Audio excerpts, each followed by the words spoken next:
Puji Tuhan, Shalom, Assalamualaikum, Om Swastiastu, Namo Buddhaya, salam kebajikan, dan salam cinta damai dari saya, Perianto Zamasi. Dan pada video saya kali ini saya akan membagikan dua berita terkini terkait konflik Israel dan Hamas, yaitu yang pertama, Rumah Sakit Indonesia di Gaza terancam kolaps listrik padam dalam 48 jam.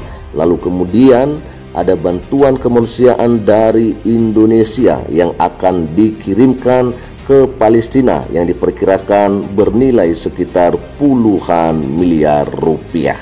Oke, dan langsung saja berita yang pertama dari situs CNN Indonesia. Rumah Sakit Indonesia di Gaza terancam kolaps listrik padam dalam 48 jam. Ini terbaru kemarin Rabu 1 November 2023 sore hari diterbitkan berita ini teman-temannya, dan saya akan bacakan kepada kita. Rumah Sakit Indonesia di Gaza akan mengalami pemadaman listrik dalam 48 jam ke depan di tengah peningkatan jumlah pasien imbas serangan dan blokade total oleh pasukan Israel, ya. Lalu kemudian kemungkinan pemadaman itu terungkap dari relawan Medical Emergency Rescue Committee atau MRC di Gaza, Fikri Rofiluhaq. Dia mengutip pernyataan pemimpin Rumah Sakit Indonesia di Gaza, ya. Lalu saya angkat lagi di sini, dikatakan dalam pernyataan Ketua Rumah Sakit Indonesia, Rumah Sakit Indonesia akan mengalami pemadaman listrik dalam 48 jam ke depan. Ini langsung disampaikan oleh Fikri dalam pesan audio yang diterima cnnindonesia.com pada hari Rabu kemarin, ya.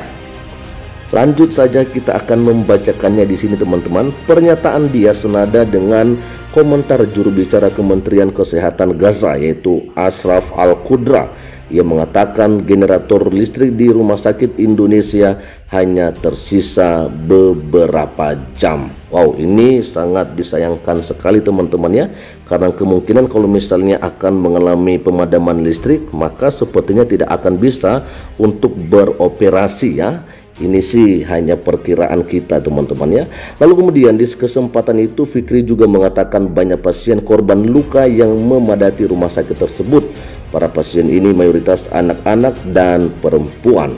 Di aula rumah sakit, lanjut dia, banyak anak-anak menangis karena menahan rasa sakit yang diderita, sementara obat-obatan dan staf medis sangat kurang, ya. Ini dia keterangannya. Memang di rumah sakit ini mereka mengalami krisis obat-obatan dan kekurangan tim medis. Akhirnya banyak korban luka tergelak di lantai, ya. Tergeletak mungkin teman-temannya. Ini langsung disampaikan oleh Fikri yang menyebut Rumah Sakit Indonesia sudah kewalahan menerima korban gempuran Israel, di mana banyak jenazah terpaksa diletakkan di trotoar, ya, menunggu diambil keluarga untuk dimakamkan. Nah, ini yang saya sampaikan bahwa kasihan sekali teman-temannya, bagaimana mereka-mereka yang akhirnya kehilangan anggota keluarga mereka oleh serangan yang dilakukan di wilayah Gaza ini. Dikatakan banyak di antara mereka yang tergeletak di trotoar, ya, dan hanya menunggu keluarga mengambilnya untuk kemudian dimakamkan. Penjelasannya, malam itu mereka hanya diletakkan di pinggir jalan sampai pagi untuk diambil keluarga dan dimakamkan, langsung disampaikan oleh Fikri, ya. Membludaknya jumlah pasien dan jenazah terjadi usai Israel menggempur kamp pengungsi terbesar di Palestina, Jabalia, pada hari Rabu kemarin, ya, dini hari. Imbas serangan itu ada 50 orang meninggal dan kemungkinan angka ini akan bertambah.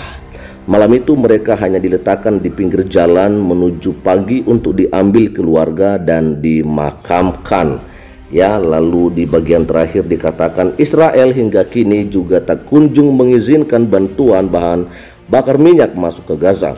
Mereka beralasan bantuan itu bisa disalahgunakan Hamas. Oh, oke.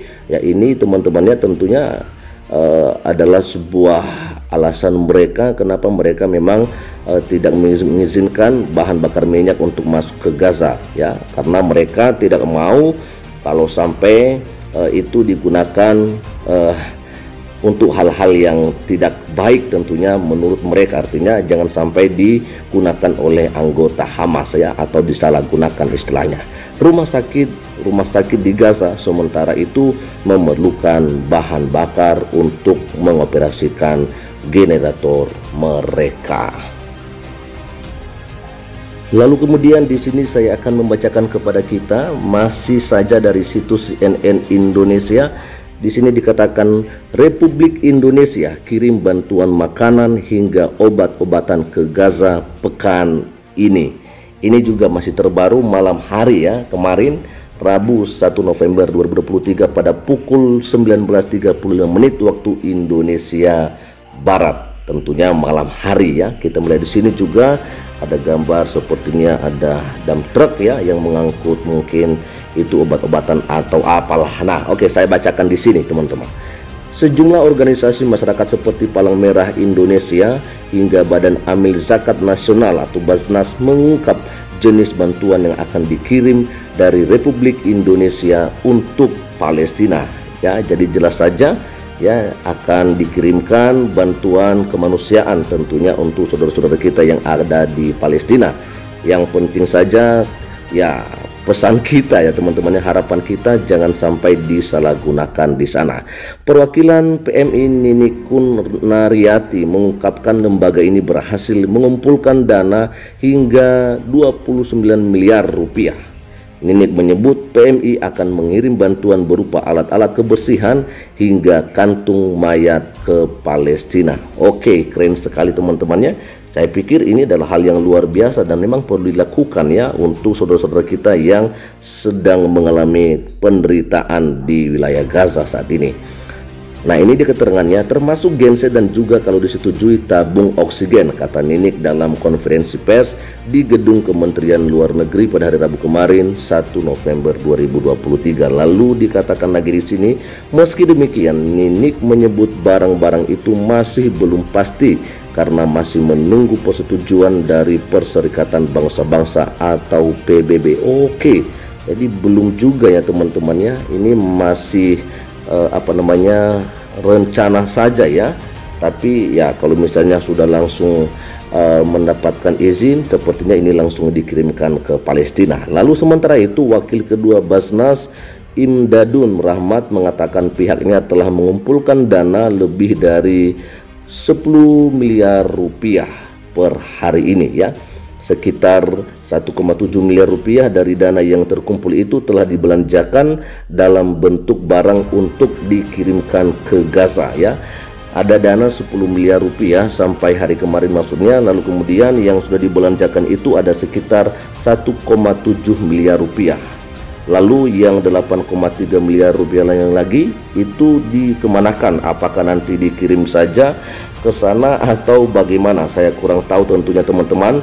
Yang penting saja di sini harapan kita agar benar-benar sampai kepada saudara-saudara kita yang ada di Palestina dan betul-betul digunakan untuk hal-hal yang baik, terlebih untuk warga sipil Palestina. Nah, ini dia keterangannya. Tak berbeda barangnya karena mengacu barang yang disarankan Kementerian Luar Negeri ya, makanan, obat-obatan, hygienic kit, pakaian ya, dan selimut. Lalu sejauh ini belum ada waktu pasti pengiriman barang ke Gaza. Juru bicara Kemlu lalu Muhammad Iqbal yang hadir dalam konferensi pers ini hanya mengatakan pengiriman akan berlangsung akhir pekan. Iqbal hanya menerangkan alur bantuan jika sudah diterbangkan dari Indonesia, bantuan dari Republik Indonesia lanjutnya akan tiba di bandara dekat Rafah, Mesir. Oke ya. Lalu kemudian kita lihat ini yang diizinkan bawa barang dari Mesir ke Gaza hanya bulan sabit merah Mesir, ujar dia. Ia kemudian berkata yang hanya bisa beroperasi di Gaza hanya UNRWA dan ICRC Mesir ya, ICRC ya. Menyoal bantuan ini, Presiden Joko Widodo awal pekan ini mengatakan Indonesia akan mengirim bantuan ke Palestina pada akhir pekan ini ya. Silakan saja ya. Ini adalah bantuan kemanusiaan teman-teman, itu lebih baik. Bantuan yang dikirim, kata Jokowi, disesuaikan dengan kebutuhan masyarakat Palestina ya. Memang orang-orang yang sedang membutuhkan ya harus dibantu, tetapi lebih baik juga untuk memperhatikan ya rakyat-rakyat yang ada di negara kita sendiri. Itu lebih penting sih menurut saya ya, daripada kita membantu orang yang jauh di sana. Ya itu sih pikiran saya, dan kita boleh berbeda pendapat teman-temannya, karena saya berpikirnya, saya juga melihat masih banyak yang butuh bantuan di Indonesia ini, termasuk untuk pembangunan gedung-gedung ibadah ya kan. Jadi harus dibantu juga. Ini kan uang rakyat Indonesia juga teman-temannya, apalagi kalau misalnya dari Palang Merah, tentunya semua dananya pasti ada yang dari anggaran pemerintah kan begitu ya. Oke, lalu berikutnya, Indonesia akan mengirim bantuan kemanusiaan yang akan disesuaikan dengan permintaan dan kebutuhan rakyat Palestina, kata Jokowi saat konferensi pers virtual pada hari Senin yang lalu ya. Jokowi kemudian berujar, dan klauter pertama akan dikirimkan minggu ini. Bantuan tersebut, lanjut dia, merupakan gabungan dari pemerintah, pengusaha, dan masyarakat. Oke ya. Jadi ini dia teman-teman yang menjadi berita terkini terkait konflik Israel yang bisa saya bagikan kepada kita semua pada saat pagi hari ini. Kiranya berita ini menjadi sebuah informasi yang bisa memberikan kita keterangan atau informasi-informasi bagaimana perkembangan soal konflik Israel dan Hamas sampai saat ini ya. Dan sekian saja, dan selamat pagi, selamat beraktivitas. Tuhan Yesus memberkati kita semua. Shalom, assalamualaikum, Om Swastiastu, Namo Buddhaya, salam kebajikan, dan salam cinta damai dari saya, Perianto Samasi.